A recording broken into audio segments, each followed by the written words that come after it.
that kind of opens up an interesting discussion about the best way to recruit quarterback. And you mentioned stacking talent. I keep coming around. I know there's been this idea for several years now. I would say especially in the recruiting era when quarterbacks are a little more likely to transfer. There's this idea floating out there that you take an elite guy one year and then you take a low 4-star the next year, and then you take an elite guy the year after that. Yeah. And I think some schools definitely have sort of done that in the past. And I feel like more and more we're starting to see some of these big schools like, let's go after that 5-star every single year. Like, go after just get the best talent you can every year. Yes, some of them will transfer away, but I do think that probably gives you your best chance to have an absolute elite quarterback. Do you agree with that, or do you think you should play for the holding on to your quarterbacks? No, not everyone can be Clemson, where you happen to go from Deshaun Watson, and you had after Deshaun Watson, there were no other really good quarterbacks at Clemson, right? And then you had like the 1 year like with Kelly Bryant, and that worked out okay, I guess. Like Kelly Bryant was not great, and then you get to go right into the Trevor Lawrence era, where again there was no one good after Lawrence was gone, and like when Lawrence gets hurt, like we're just hoping that Chase Bryce can somehow fill the gaps for us. So like okay. Ohio State started it. I guess in my mind, I think I would view Ohio State as like the first guys to do it, where they had they had Dwayne Haskins, they had Joe Burrow, they had JT Barrett, they had Cardell Jones. I believe it was all 4 of those at one point, and Braxton Miller was maybe a little bit ahead of that, but like it just kind of rolled up into itself to where there was a lot of guys that got drafted like from that class, right? And 2 first rounders, or not even from that class. I guess it was multiple classes, a quarterback room. And like, I think that's where everyone really kind of took it from, is like, I think people kind of stole it from Ohio State, is that no, like we're going to try to go get a 5-star again and again. And like, I think they're still doing it. Like CJ Stroud's there. And then they bring in Quinn Ewers, who like he does transfer, like he leaves. Yeah. But like if Stroud hadn't been all that, having Quinn Ewers there is like, that's preferable. Like that's absolutely what you want. And I'm a Georgia fan. Again, this has not worked out too well for us. Like we usually take the worst one and the good ones leave. But hey, like I think it is the way to go, though. I think that is if you can do it. Now, most people can't do it, but if you can do it, getting a 5-star literally every year is like, that's just a luxury. And I think that's kind of what Kelly's working towards, maybe. Yeah, I absolutely agree with you. I was looking at some Notre Dame specific boards the other day online, and they're one of the favorites for Dante Moore, one of the 5-stars in the upcoming 23 class. Yeah. And there was also some reports coming out of like the Rivals camp in California, I believe, recently about, I can't even remember, that Julian Sayin, who is a young 5-star quarterback in the class of 2024. Okay. And like 3 different Rivals guys all thought that Notre Dame leads on that one. And there was a few guys on this board that were saying, well, why would we go after Julian Sayin in 24 if we get Dante Moore in 23? We should go after someone that we can keep. And I'm like, no. If you have a chance at a 5-star quarterback, you go get him. Like, right, yeah. You don't worry about the transfer. If you have to, you can get 2 quarterbacks in a different class, or you can get someone from the portal. You don't recruit hoping to keep players. You recruit talent and let the cream rise to the top.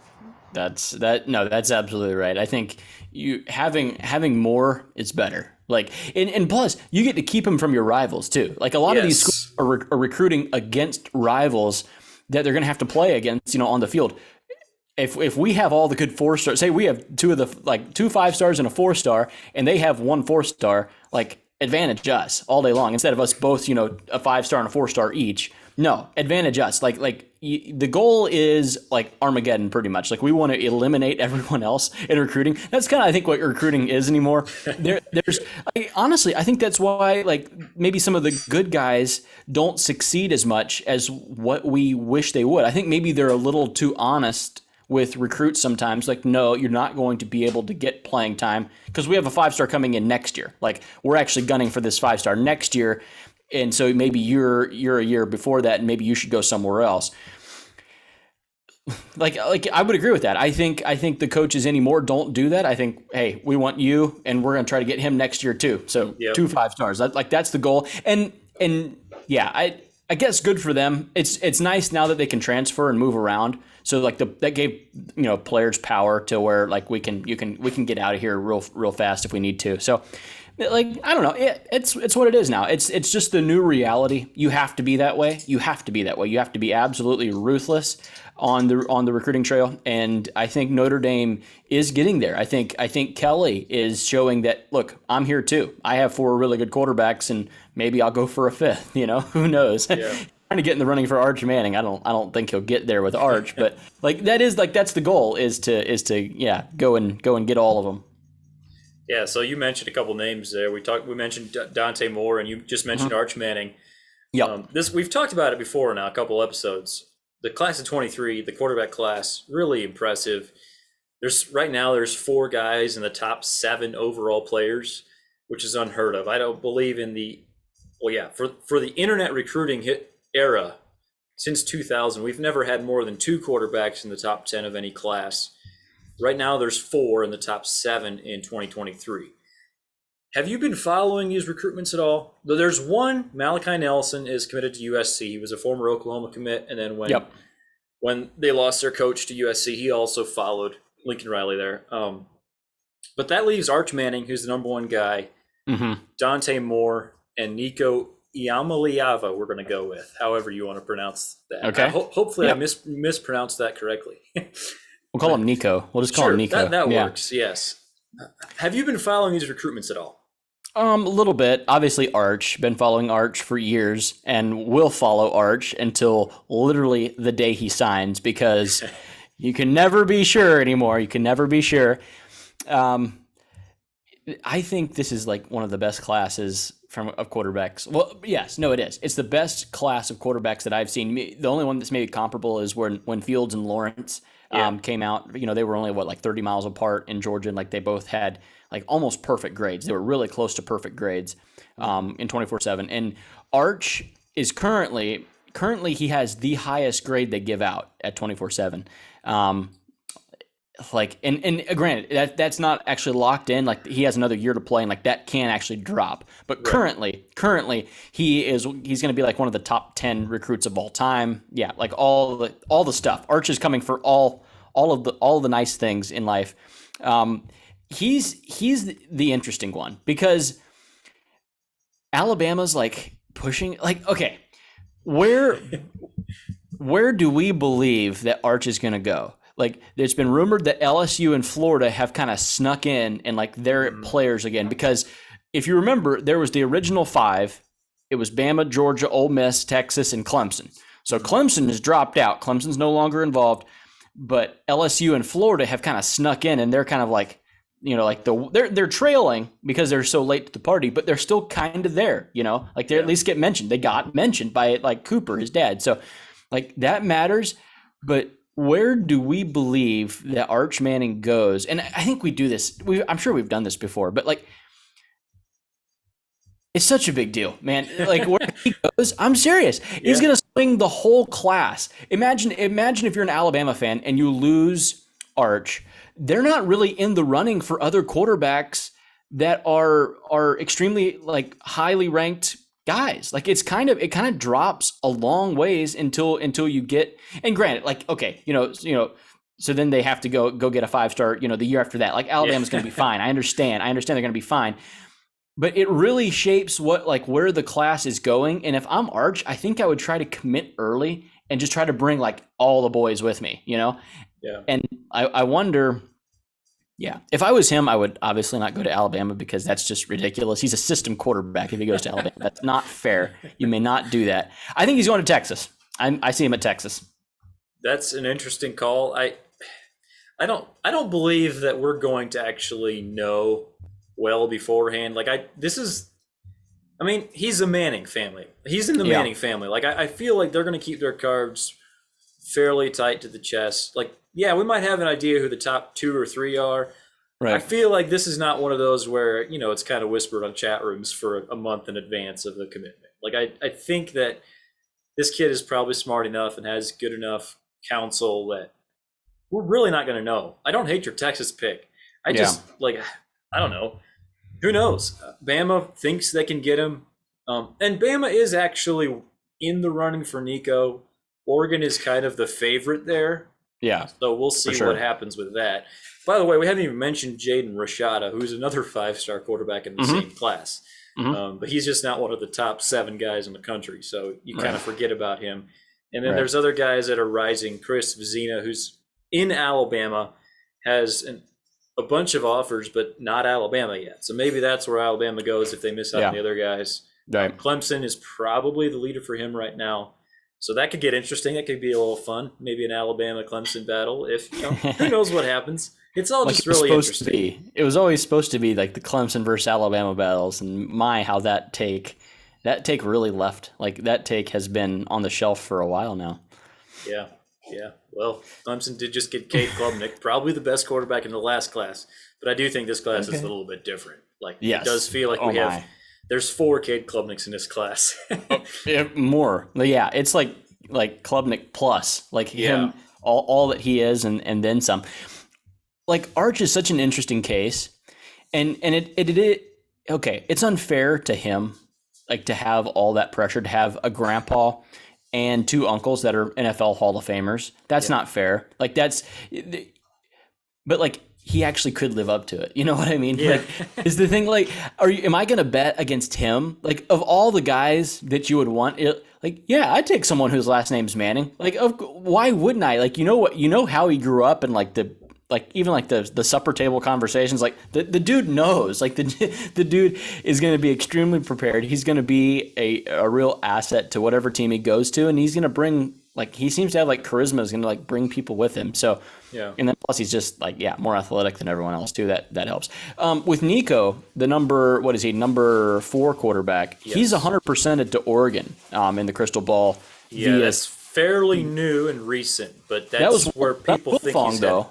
Okay, like that's Wiltfong, and Wiltfong's like on it. Like he doesn't miss much at all. So like that's a really big deal for him. Like I mean, obviously there's a lot left, but for Lanning to get in on that, and if he could bring a top 5 quarter overall player, and then plus a quarterback, in his first class there, like that's massive for him. That would be very large, and it's actually interesting if you look at especially the 3 new defensive coordinators that just got hired as head coaches. You got Dan Lanning, might land Nico. Venables at Oklahoma landed Jackson Arnold already, who is a high 4-star quarterback. And Notre Dame appears to be in the driver's seat for Dante Moore right now. There's no predictions in on 24/7. There's only one on 3, and that's like 55% confidence to Notre Dame. Okay. The feeling is that Notre Dame leads right now, but he's still taking visits, so who knows what could happen with that. Some of the schools, he's from Michigan. He's a Detroit kid. So Michigan and Michigan State have been involved, and LSU is one of the dark horses, maybe Florida. So some of these southern schools, LSU and Florida, are maybe possibly sneaking into that. Who knows? Maybe that's another area that maybe Bama looks towards him if they miss out on Arch. I don't know. But yeah, I would say as far as once you get past Arch Manning and the big name, like this is about as interesting of a recruitment as we have for 5 stars. Just because we kind of think we know where Nico's going. Right. And this is kind of that other top tier guy that we don't know for sure. Okay, so if I'm Nico, or even like you put yourself in Arch's shoes, what's wrong with going to a place where you're just going to be the guy? Like why would you go and try to stack yourself on top or in the quarterback room with so many others? Why not just go to Oregon? And like he's going to be the only 5-star quarterback at Oregon. Like he's going to be the guy there for multiple years. Probably he'll be given every opportunity to succeed. Like why not go there? Why not go to even like somewhere like Cal, like that has produced multiple NFL quarterbacks? They have. Like you can laugh all you want. They produce as many NFL quarterbacks as anybody else. Sure. Why do we always try to go to Bama, or like if I'm Arch Manning, I wouldn't go to Bama or Georgia. I'm a Georgia fan. I'm biased. I wouldn't go anywhere near that program if I was a 5-star quarterback. I'd be trying to go to Kentucky or like somewhere, maybe actually not Kentucky. That you just hand the ball off. That's not accurate. I like, but like somewhere that has maybe a little bit more fun, maybe a little bit more open. Look at like what Purdue does on offense, like what somewhere like that, or Miami. Like what Miami looks like they could be having like a lot of fun. Coming up next couple of years. Why do recruits do that, and why do they like? Is it the money? Is it the NIL stuff? Is that why they're going and like kind of stacking on these schools? I think so much of it just comes down to the individual recruit and what matters to them. Because if you care about competing at a high level and you want to have the road pretty much cleared for you, you want to kind of be the guy in the room where there's not a whole lot of competition, but you're still at a high profile school. Yeah, like Nico going to Oregon, great. Yeah, that's an awesome choice. Yeah. If you actually want to compete for a title, though, it's going to be a lot harder at Oregon than at an Alabama or a Georgia. And actually, Nico also has like UCLA, I believe, is one of the probably Final Four schools for him. So to me, that shows me that his list is not based on I need to win a title. His list might be based a little bit more on, he wants to make it to the NFL, and it's hard to do that if you're sitting on the bench behind somebody else. I don't know. Dante Moore has kind of actually, there's been reports from different insiders that one thing he's paying attention to is depth charts. And I think, like, why wouldn't you if you're a five-star quarterback? You want to pay attention to depth charts. Yes. And he believes that, Notre Dame has a not terrible quarterback room, but, if he came to Notre Dame, he would right away, he would be the top guy in the room. He might not win the job as a true freshman because it's hard to do that as a true freshman, but he would be the man going into his second year, almost certainly. Arch might be high profile enough that he could walk into Bama or Georgia and just be seen as the man. Yeah. No, I mean, I still do believe that Kirby would try to have him holding a clipboard for a while just to kind of keep him humble or something. I don't know. I understand the Bama buzz. Like I get that. I do. Like, you get to go there and you get to have the best receivers in the nation, a cutting edge offensive mind, and on a team that's going to win a championship. You will win a championship in your time there. Them's the rules. I don't make the rules. Them's just the rules. And like I understand the allure. I do. Yeah. But yeah, like there's so many guys that do go there and wash out. It seems that I don't know. That's really tough. Like, so like looking at like someone like, say, like where I'm going back to the 2021 class, and you look at like the high profile, like the 5 stars. Kyle Mccord is a 5-star. Yeah. He went to Ohio State. We've never really seen him play. We watched him a little bit in the spring game. No one really knows much about him. Like J.J. McCarthy's above him. J.J. McCarthy, we never saw much. He'll probably get a lot of run next year at Michigan, though. Like, I understand that. That makes a little bit more sense to me. Brock Vandagriff going to Georgia, he might not get on the field. Like, he's probably going to have to leave. You know what I mean? Like, why not go down a little bit? Why not go to Mississippi State and play for Leach and throw the ball, 1,500 times in, 2 games or whatever, like however many times he throws, he just like completely airs it out. Or go to Tennessee and play for Heupel. Isn't the system and getting reps throwing the ball, like, shouldn't that be more important than just trying to go to like someone that has the nicest locker rooms? Yeah, I do think that getting a lot of reps is actually very important. We have seen quarterbacks who had like 1 year of success in college that had good NFL careers. Yeah. But I think if you compare guys, and especially if you look at high school quarterbacks and transitioning to college, a lot of those that have success early on in college, it actually correlates with having a lot of experience in high school, because you can take mental reps and you can go to camps, but there's nothing quite like when the live bullets are flying and you have defenders trying to tear your face off. Like, there's just not a lot of, I'm with you. I do think one thing we often forget about when we're talking about a 17-year-old high school recruit who's a 5-star, and this goes for, I would say, probably quarterback less than other positions, but also quarterback, it applies. When you are that kid, you are so clearly better than everyone else around you that you have ever played against. Yeah. It's hard to convince a 17-year-old five-star kid that he's not going to walk into Alabama and immediately compete for a starting job. Like almost all of these guys think they can go in there and be excellent from day one. And maybe that's Yeah. part of what actually makes them great players is because they have that level of confidence. I do think maybe it has a little less effect on quarterbacks. They tend to be a little more smart, just because it is such a position where you need to Yeah. be level-headed and to use your brain. Maybe quarterbacks can see, they might pay a little more attention to the depth charts than some of the other positions do, but they still are 17-year-old kids who have never lost in their life. Jayden Daniels was part of the 2019 class, and he was the number 3 quarterback, I believe, the number 2 dual threat. But he was only a high 4. Like he wasn't like, even though he was the number 3 quarterback, he was still just a high 4-star.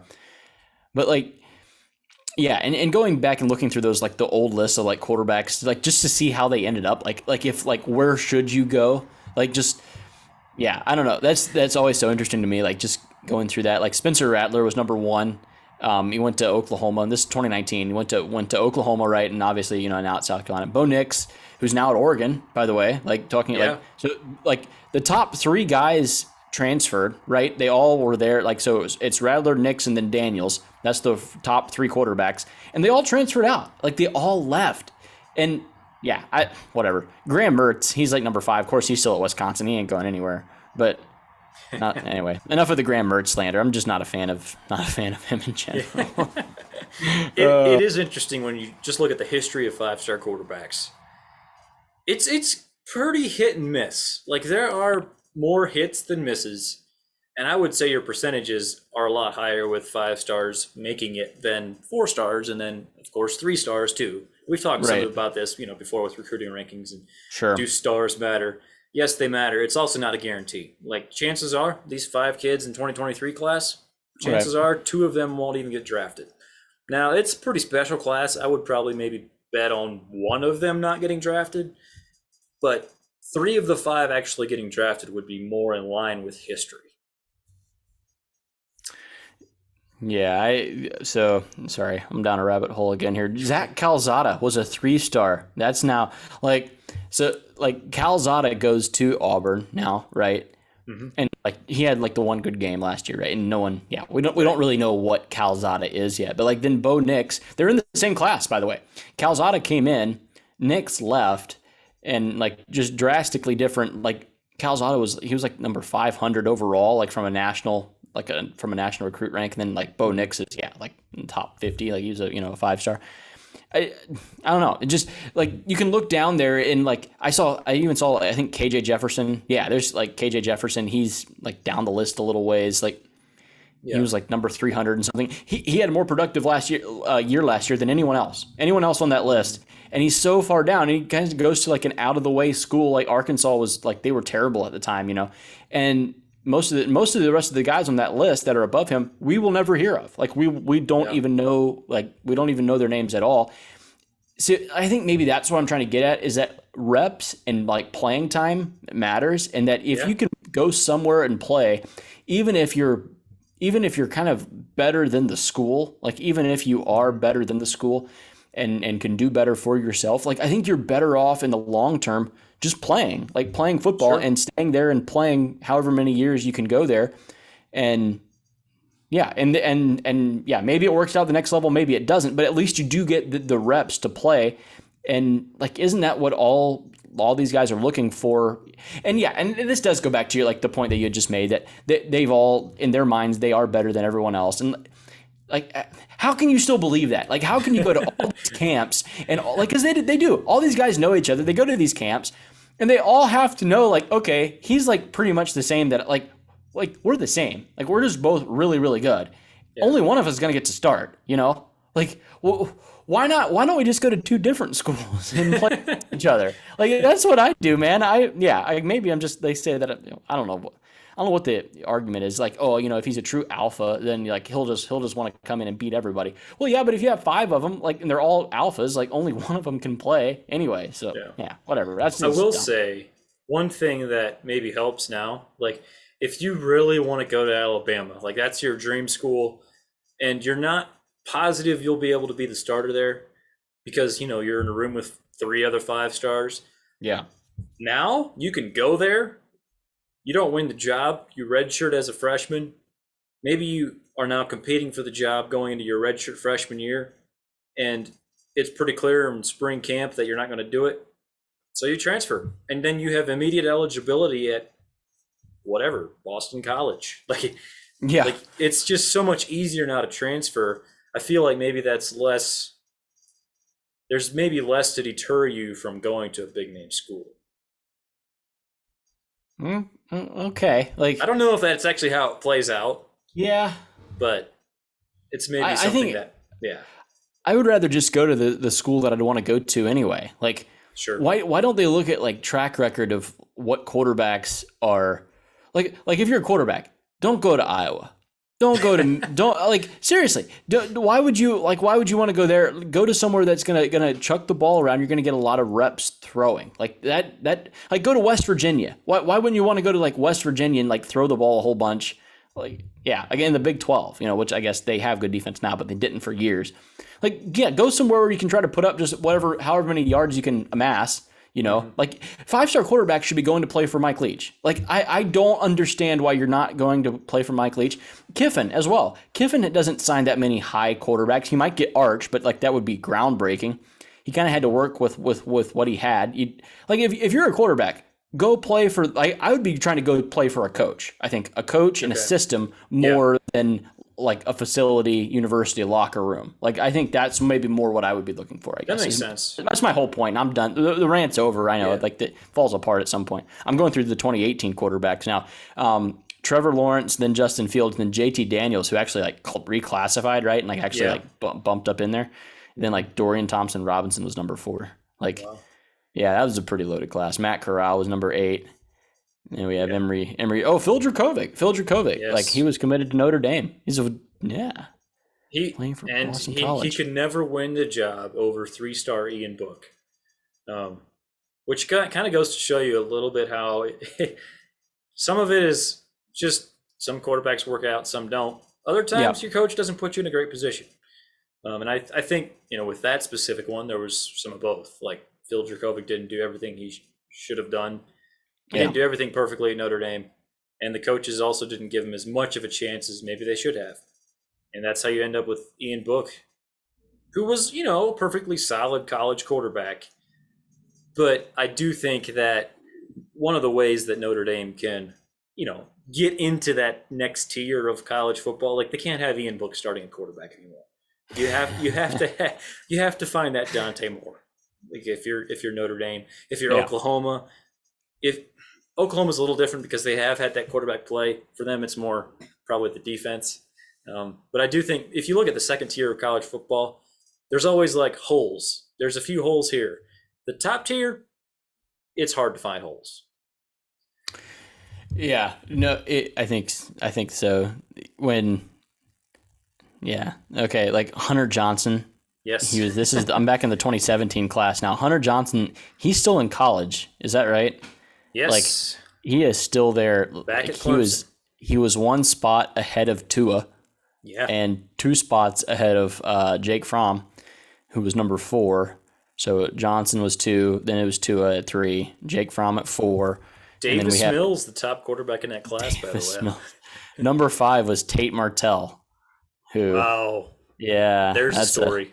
Oh my! What a joke that guy is, huh? Like, he tweeted to Fields when Fields transferred from Georgia to Ohio State, like pretty much like trying to threaten him a little bit, like don't come here, don't swing and miss or whatever. I forget what he actually said, but it just like he was in the end he was playing like kick returner for like UNLV or something. Yeah. Like how did this happen? How did this happen? What you went like 4 different schools? Yeah. Mm-hmm. How do people miss so badly? Like, how do they miss so badly? Because, how did it not work out for guys like that? I don't understand how it didn't work out. Well, I think part of it is just quarterback is such a hard position to evaluate. if you look at the NFL draft, which I don't have the numbers on this, but if you look at first round quarterbacks in the NFL draft, roughly half of them are busts. And if you are an NFL evaluator and you have maybe 3 years of college to look at, and you're still like, I mean, flip a coin, like whether you make the correct pick or not. It's just that much harder if you're evaluating high school quarterbacks who are probably playing against inferior talent by and large. It's just really hard. It's actually probably impressive how many 5-star quarterbacks coming out of high school work out in a way. Okay, so let's look at the numbers a little bit. I have a theory here. I don't think that. Okay, fine. Go with your theory. Okay, so I looked at all the 5-star quarterbacks since 2000, which is kind of the first year of data we have online. Right. Yep. And since 2000, there's been 60 5-star quarterbacks that have finished their college career. So this does not include guys that are still in college, obviously. Okay. Of those 60, 32 were drafted. So just above a coin flip. Right. 27% of the 60 were first or second round picks, which is kind of, if you were a first or second round pick, you probably worked out as a college player, I would say. For sure. Sure. So just over 1/4 of those 5-star quarterbacks were actually first or second round picks and for sure worked out. However, if you break it down a little more, from 2000 to 2004, the first 5 years kind of the internet recruiting era, 8 out of the 24 5-stars got drafted. So like 1/3 of them. That's pretty bad. And I think you can kind of see when some of these companies actually started putting more resources into trying to make sure that they get their rankings right. Since 2005, that's when it happened. Yeah. 24 out of 36 5-star quarterbacks since 2005 have gotten drafted. So 2/3 of them exactly. 36% of those were first or second rounders. So basically, since 2005, if you're a 5-star quarterback, you have a 36% chance of being a first or second round pick. That's pretty good. Like that's not. I'm sure it's lower than like the 5-star cornerbacks or something. You know, like some of those other positions that are just pure athleticism. Like it's a little harder to evaluate quarterbacks. Like offensive tackle, you can usually like offensive tackle and like linebacker. Like you kind of you kind of know where you're at. Yeah, like corners like you kind of know where they're at. Exactly. I will say Matt Stafford in 2006, give a little love to him. You don't realize he's been playing football for a very, very long time. Yes. Won a Super Bowl this year. Like, yeah, I don't know. That has to feel really good because I remember like when he went out and even like when he got drafted, he was like it was him or Sam Bradford. I don't know if you remember Sam Bradford back in the day. He won a Heisman, and yeah, like he was kind of like like I don't know if we should take it. Like it worked out so good, and like it was unfortunate like that he went to the Lions. He'd probably be like a Hall of Famer anywhere else, but. Yeah, like it's so crazy how close it is to being really, really good. Like I think there's a lot of guys out there that are really, really, really good, and just no one ever knows about them. Like something doesn't go their way, they get hurt at the wrong time, or something happens, and because of that, like we just kind of throw them out in like the name, like oh what a bust, or he was unlucky or just the scouts didn't like it. Like I don't know what it is, but like I think there's like really, really talented guys that some reason don't make it. And I think that's like it's not quantifiable. Like you can't put a number on it like as to why he didn't. Right. And I think maybe that's why like it's so frustrating to me as like a college football fan. Like how are we missing on this? Okay, I'm still hang on, just bear with me for in 2017. We're talking about Davis Mills, Hunter Johnson, Tua, Jake Fromm, then Tate Martell. That was your top 5 quarterbacks, and we're scrolling, and we're still scrolling. Sean Clifford is number 13, and we're scrolling, we're still scrolling. Chase Garbers and Hendon Hooker like 20s, high 20s. 29 is Mack Jones. Wow. Yeah. How Mack Jones was number 400 overall. He's a 3-star recruit. How did we miss? Like how? He was the best quarterback of all the rookies last year. Like he took the Patriots to the playoffs. They were in the playoffs. He's a rookie quarterback. Went to the playoffs, and had his last year in college. It was the best year, like offensive numbers wise, that we had seen in a while. or at least since the year before with LSU. So the best we had seen in 1 year, and like an all-time great offense. How does that happen? How does that happen? Because like he was not. Yeah, it doesn't make sense to me. To be fair to the evaluators, he didn't do anything his first 4 years in college. He was sitting on Alabama's bench, and I do think that's probably one example. There are examples of guys that I don't know. I don't know if they just have it all figured out upstairs or what. Like, because he's not like some physical specimen. Like No. you can't tell me he was like at the Elite 11 camps just lighting the place on fire. Like, I guarantee you that was not happening. But he was one of those guys that just needed time. And I almost said experience, but I guess he didn't really get that much on-field experience. No. Maybe he was one of those guys that some of the off-field stuff helped him grow. You know, if he's constantly practicing against Alabama's defense for 4 years, like that will make you better too. So and then so after that you go down the list a really, really, really long ways, and you get down to 46, 47, 48 of the quarterbacks in that class is Kenny Pickett. Wow. He's going to be a first rounder this year. He's going to be a first rounder. Makes crazy. Zero sense. You look at the names that he's associated with that like are around him, guys that you have never heard of and like probably never played a snap of college, and he's gonna make millions this year in the NFL. That makes zero sense to me. How like I should be a scout. Like, no, I'm kidding. I'm kidding. But like how do we miss that bad? How do we miss on guys that badly? Is it just a sense like we don't? Yeah, at least Mack Jones was like a top 30 quarterback. Right. Yeah, I mean, there's no good answer. It's a hard position to evaluate. I'm just going over this list here. You mentioned Matt Stafford, the quarterback in 2006, the top quarterback.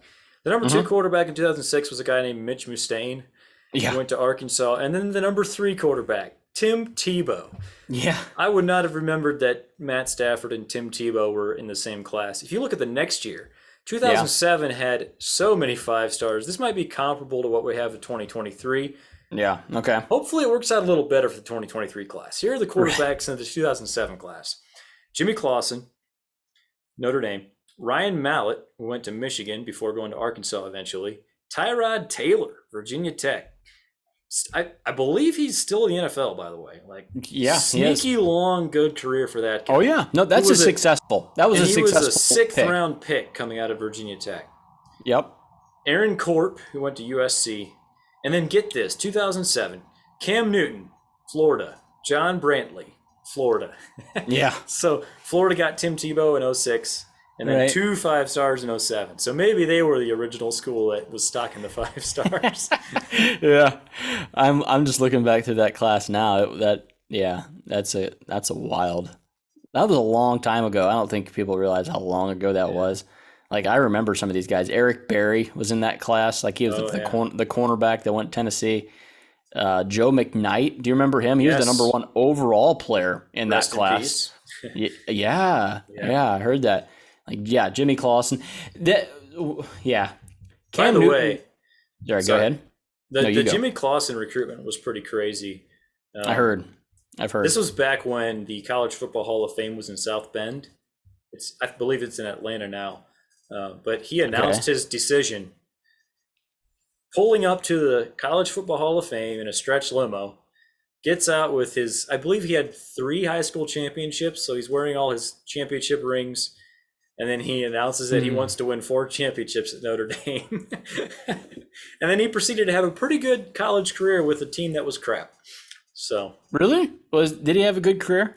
He was, yes. His junior year, which was his last year at Notre Dame, I believe it was 26 touchdowns and 4 interceptions. Yeah. He was probably the Heisman favorite halfway through the year.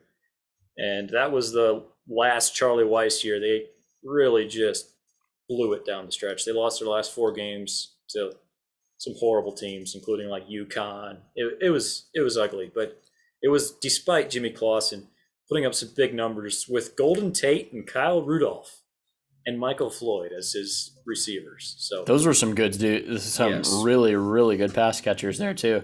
Hey, the next year Notre Dame got a 5-star the next year as well. Yes, Dane Christ. Yep. He started a couple years, and then eventually lost his job to Tommy Rees. Really? Transferred to Kansas, and never really amounted to a whole lot. But Okay. yes, if we look through this whole history, if you look at the schools that have gotten the most, this was kind of interesting to me. So the 3 schools have gotten 6 5-stars. They are Florida Quarterbacks. Is this 5-star quarterbacks? Yes. Yeah. Florida, Georgia, and Alabama. Okay. And then, really? Are you serious? yeah, I'm serious. Florida, Georgia, and Alabama are the 3 schools that have gotten 6 5-star quarterbacks.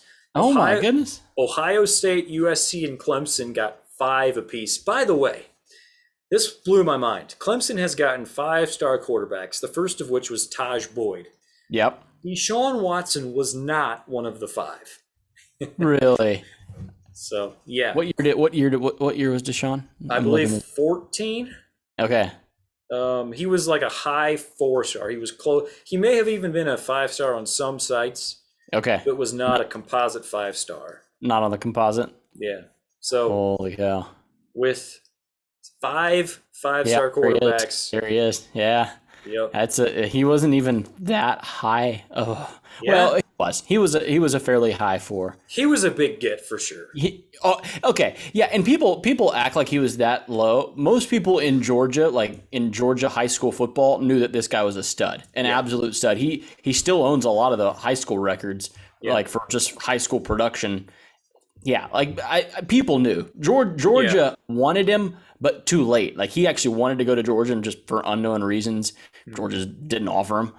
But yeah, like he stud, absolute stud, and he should have been a 5-star in my opinion. Sure. If we keep going down the list, Florida State is next with 4 5-stars, one of whom was Joe Mauer. Yes, the all-star catcher for the Minnesota Twins. I believe was the only player ever to win Gatorade Player of the Year for both football and baseball. So okay. There's a fun little what if for you. I guess do you remember Joe Mauer as the baseball player? Yeah, number 7 for the Twins, right? Yeah. I don't know his number, but yeah. Yeah, definitely. the catcher. Yeah. Mm-hmm. Yep, so that was interesting to me, just kind of going over this list.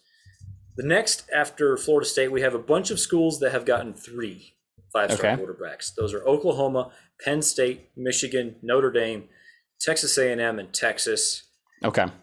Schools that have gotten 2, Virginia Tech, Ole Miss, Tennessee, Auburn, Stanford, Washington, LSU. And the schools that have gotten 1, Oklahoma State, Miami, Arkansas, Michigan State, UCLA, Syracuse, and BYU. Yeah. Any of those kind of jump out to you, I guess, as far as like surprised that someone had that many, or surprised that someone maybe didn't have more? Like, okay, so Oklahoma only had 3. Was that surprising to you at all? Or? Yes. Oh, the fact that Oklahoma only had 3 and that Georgia, Florida, and Alabama had 6 each is wild to me. That I cannot believe that Georgia, Florida, and Alabama have the most 5-star quarterbacks, like, since we've kept track of this thing. Like, how Ohio State doesn't have more, and USC, even Clemson, and I understand they're just below them, but like, we think maybe of like those schools as like the quarterback schools, and like Georgia, Florida, Alabama, like they're not really the cool quarterback school. Well, Alabama is now, but like for years they weren't, And I just view that as like wild how they managed to pull that off. Yeah. By the way, some of those other schools that maybe jumped out to some people that were listening that are a little surprising, like, okay, Virginia Tech, we already mentioned Tyrod Taylor. Michael Vick. Marcus Vick was the first one. Michael Vick's brother. Okay. Was Michael Vick? That was before. That was right before. 90s. That's right. Yes. His brother was never as good as him, but he was a 5-star coming out of high school. Another fun name. So Tennessee actually has 2 on this list. Those 2 were in the class of 2000 and the class of 2002. So that was back when Tennessee was Tennessee. The first one of those, the class of 2000, Casey Clausen. Yes, that is the older brother of Jimmy Clausen. Okay. So it's kind of fun going through some of these names. Do you remember DJ Shockley of Georgia at all? Yep. He's actually like an analyst now. I think he even does like some color commentary for people. But Georgia won the SEC with him in 2005. Right. He played a little bit of NFL, not much. Did he get drafted? Yeah, he did. 7th round. He was like he was very much dual threat, and had like a really good arm.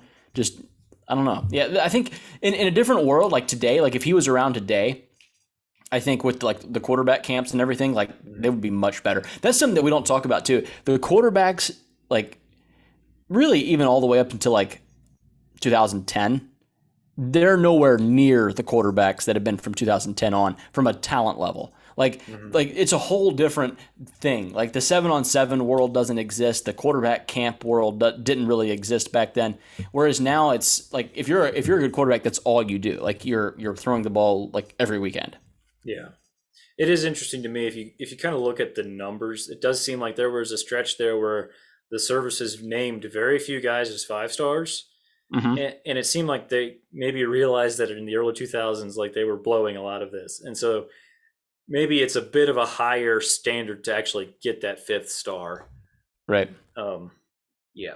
But then again, then you have classes like this upcoming class where all of a sudden you got 5 guys. Yeah. Who do you think are kind of going to be the monsters of quarterback recruiting over the next several years? Like, are there specific coaches? You talked about if you were a 5-star quarterback, you'd look at the coaches. Yep. Are there specific coaches you think that will always have that, or is it more programs? Lincoln Riley and Dabo will always have a good quarterback for them, and as they should. Like, I have no problem with that at all. Alabama has now elevated themselves to where they are the same. Like, they get who they want, and they will have, a Heisman Trophy winner or 2 on the roster, right? So those are the obvious ones, along with Ohio State. Like, you throw Ohio State in it. Like, those are the 4 biggest schools from a quarterback. Like if you're really, really good, you kind of go there. I think maybe some names that are kind of lingering underneath. I think Tennessee and Ole Miss will begin to get more talent simply because of the production and the stage that they're on. I think when you combine a big stage and a nice university with good production from existing quarterbacks, it makes that really attractive to like new guys and like especially like a quarterback friendly system, which those guys obviously have at both places. I would view those as kind of like maybe the next batch of quarterback whisperers, so to speak. Sure. Okay. Any other thoughts? We've talked a lot about 5-star quarterbacks now. Do you have any more thoughts before we wrap up? Any more predictions? You have Arch going to Texas. You got any other predictions? No, David Cutcliffe, the Manning family guy. I'm not sure. Like he was the coach at Duke for a while. I know Arch. Arch's family is very close with him, and he's now, I believe, he's the quarterback coach at Texas. He's on the staff at Texas. I'm not sure what his role is. He's an analyst, actually. Is he an off-field role? But he has some kind of role there at Texas. I believe that will be swinging him that direction. So, nice. And plus they're joining the SEC now, which kind of makes it a wash because he wants to go to the SEC. So like he'll be in the SEC, you know. Sure. So like yes, for me, my money would be on Texas if I was a betting man.